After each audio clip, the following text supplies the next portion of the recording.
l'état glorieux, on l'acquiert à travers un processus initiatique qui consiste à mourir pour vivre. Donc mourir selon le corps, la personnalité mortelle, et puis revivre selon ce qui a d'immortel en l'homme, donc selon l'esprit qui est en l'homme. Or,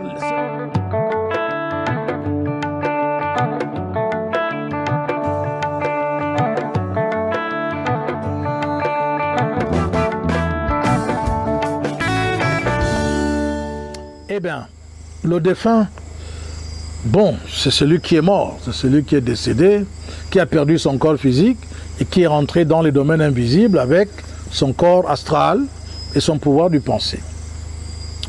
Eh bien, alors ça c'est un défunt, il est mort, il n'a pas pu réaliser probablement le travail de redivinisation et consort et tout. Maintenant, une entité glorieuse, c'est celui qui a reconstruit ce qu'on appelle communément dans les traditions, dans les mouvements religieux, celui qui désormais est redevenu un soleil qui brille, qui rayonne la lumière pour l'éternité. C'est-à-dire c'est quelqu'un qui a désormais un corps spirituel, c'est-à-dire qu'il a un corps impérissable, qu'il a bâti à travers un processus de réalisation intérieure qui le met totalement à l'abri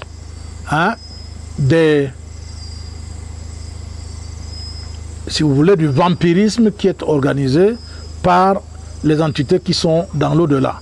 Entre autres entités, c'est quoi? C'est les esprits contrôle, c'est les fantômes, les gens qui sont morts, c'est les élémentaux que nous avons créés, que l'humanité crée tous les jours à travers ses activités en pensée, désir, volonté.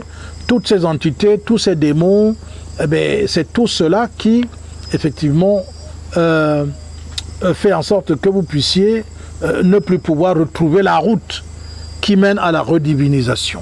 Donc, l'état glorieux, on l'acquiert à travers un processus initiatique qui consiste à mourir pour vivre.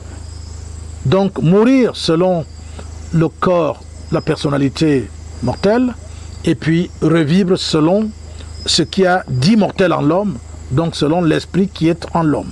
Or, celui qui a déployé l'esprit qui est en lui, parce qu'un homme, c'est cela qu'un penseur avait dit d'ailleurs quand il exprimait que ne savez-vous pas que vous êtes des dieux et que l'esprit de Dieu habite en vous.